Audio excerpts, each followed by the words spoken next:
a lot of people make a huge rave about it. Basically, okay, I don't know how I got that double. What's up guys, welcome back to the channel. My name is Dean, aka the Blue Crusader, and we're back for another Halo Reach video. So I'm in SWAT mode right now. This video is going to be on how to get better at team SWAT mode. So tips and tricks on how to get more kills, how to basically just get better at the game mode. So I'm going to be going over some of the key fundamentals and tips to use in team SWAT.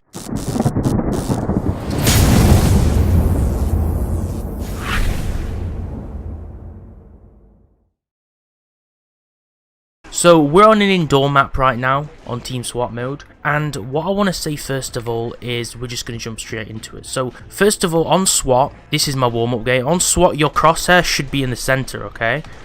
Your crosshair should be into the center of your screen. As you see when I scoped in, you could see the center of the crosshair on the screen was where the players' heads were. Now obviously Team SWAT, it's really obvious, anyone who's played this mode, it's a headshot only mode. So what you want to do is your crosshair needs to always be placed in the center, so you're always hitting those heads.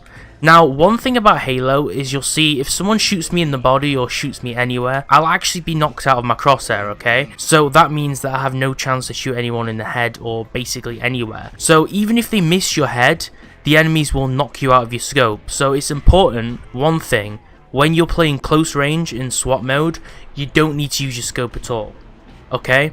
Because if you use your scope at close range mode, you'll either be knocked out of your scope if they miss, or you'll be wasting a good 1 or 2 seconds to actually go into scope mode. And you'll see for an example there, I just peeked at the corner, it knocks me out of the scope mode, and it lost me the kill. Now obviously that was at long range, so that kind of range, that's the kind of range you want to use your scope.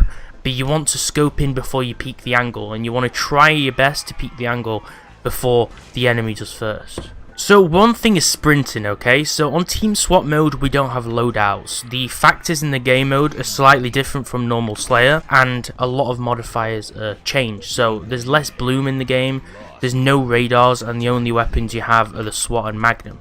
Okay, so one thing is sprinting. You'll see we can sprint whenever we want, but sprinting will waste time, because obviously when we're sprinting we can't shoot. If I sprint now, press the trigger, it stops to shoot, and if you sprint then it's going to get you killed like that. Obviously I sprinted straight in front of the enemy to show you the time it actually takes. Even if the enemy's turned around, it's not enough time to actually hit a shot. Now one thing is mouse sensitivity, so I'm not going to go too much into the actual aiming in this video because I've already made 2 videos on that. I feel like I'm just repeating myself at this point, but going over the aiming tips. So first one is sensitivity. You want your sensitivity to be high enough so you can move around pretty quick, but low enough so that you can actually still make precise movements, okay? Mine is low enough that I can move slowly if I move the stick slow, but it's high enough so that I can spin 360 degrees probably under half a second, okay? Now I recommend having a higher sensitivity than me, because sometimes it's really bad for turning corners, but for the most part my sensitivity is perfect for what I need to do. So I did make 2 videos last time, one on how to use the DMR and one how to generally just improve your aim on Halo Reach using certain different tips. So I'd check out those videos if you want to learn more about aiming. This is mainly the actual gameplay tips and what will help you actually play the game mode in this video. Aim training is useful for Team SWAT. Now people think Team SWAT is just easy because it's just headshots, okay? But one thing is, it does actually have bloom. The bloom's reduced. If you don't know what bloom is, then I will slightly explain it, but the bloom is actually reduced in SWAT, okay? So it's not 100% removed, so you're going to have to obviously learn how to use it. So blooming just means that you have to pace and time your shots, because there's 2 circles, and the middle circle is the one affected by bloom in your crosshair. So the more I shoot, the more it opens up, and the less accurate the shot will be. Basically, the shot can land anywhere in the circle, so if you shoot at a pace to allow it to reset, so it stays small, the shots will stay in the small tight cone. If you shoot more rapidly and don't wait to time or pace your shots, the bullets could land anywhere in that big circle, so you're basically just cutting yourself chances of actually hitting the enemy. It's really good for close range. You can kind of semi-spam close range, but you can't spam at long range. Long range is super important to actually time your shots. That's more important than doing it at close range. At close range you can kind of spam a little bit and get away with it, but not so much. Now there's a few different controller settings that you can change in the options, okay, so I'm going to show you these. So now that we're in the lobby, if we just jump into the options and we go to settings and we go to the gamepad, here are my settings for a start. So most are on default, but you'll see that I do actually have the sensitivities on 4.5 for both. I'd recommend keeping them the same, just makes it so much easier. And then there's something else, okay? Aim controls on modern and there's also classic. Now it will be on classic by default because it's supposed to emulate the original Reach, but the modern mode actually makes the diagonal movement a little bit better. So if you have a diagonal movement angle that you're aiming at the enemies, it'll make it a little bit more smoother and a little bit more like modern shooting games. So this has been known to help a lot of players. So if you're having trouble aiming, try the modern setting, might help you out a bit. That's if you're playing on controller though. I'm not going to be covering mouse and keyboard in this video because I personally don't use it, because it's a lot harder than controller because it doesn't have aim assist. But if you use mouse, try and use a medium sensitivity as well. I will show you my mouse settings briefly. These are my mouse settings, okay? So sensitivity is on 1. You can freeze frame that and have a look at the settings. Now let's talk about scopes, okay? So we've kind of briefly touched on this at the start of the video. Scopes are not good to use at close range. We've said that. Sometimes it can be an exception. You saw earlier I quick scoped basically a guy from like 1 foot away from me. That was just kind of like a in the moment thing, which I just did out of panic. Scoping in close range, terrible idea. Waste time. Scoping at long range, you always want to scope in before you peek the angle, because if you scope in after, you've already given them a time window of 1 second. What I meant by sprinting is that on the indoor maps there's loads of open angles like this where they're basically huge windows where they can shoot you. The only way you want to use sprint is sprint past those so you don't get killed.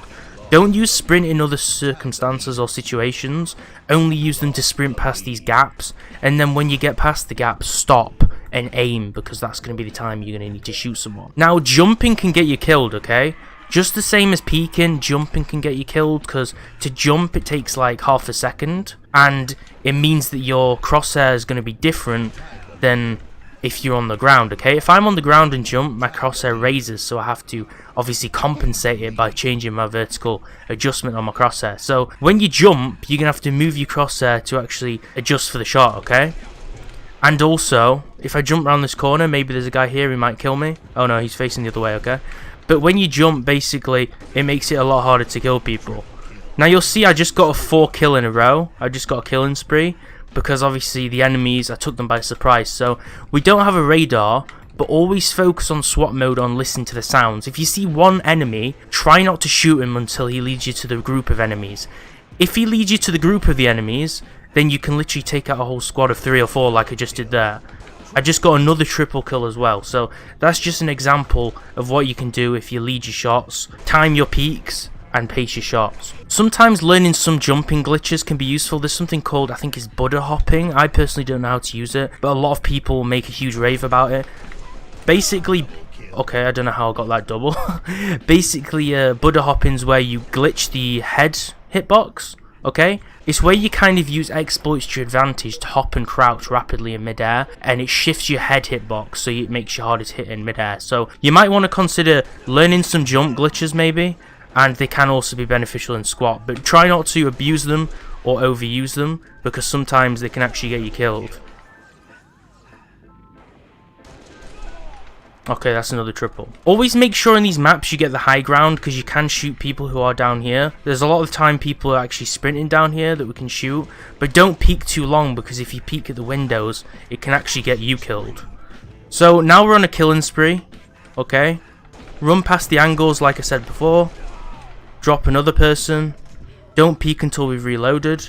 Scope in on the angles at long range before we peek. Don't jump too much. And that's basically all you need to know, guys. You can jump before the angle, and then as you go around the angle, you can aim in midair and sometimes hit shots. So that is the guide on the tips and tricks on how to get better in Team SWAT mode, guys. I hope these tips and tricks make you better at Team SWAT mode, gets you more kills, and generally just makes you enjoy the game a bit more. So I'm currently top the leaderboard now. I am having a bit of a lack of focus, but you'll see that I nearly have as much kills as the whole team has points. So this is a good game for me, okay? I would be doing a lot better if I wasn't commentating, but obviously just to prove these tips work, I do actually have the highest points in the whole game right now. So that's just proof of concept that I am good at SWAT mode, and these tips will be useful to your gameplay. So if they improve your gameplay and you found them useful, definitely like the video, subscribe with notifications turned on so you don't miss future Halo Reach mod videos and tips and tricks tutorial videos. Thanks for watching, guys. Make sure to subscribe with the notifications turned on, and I'll see you next time.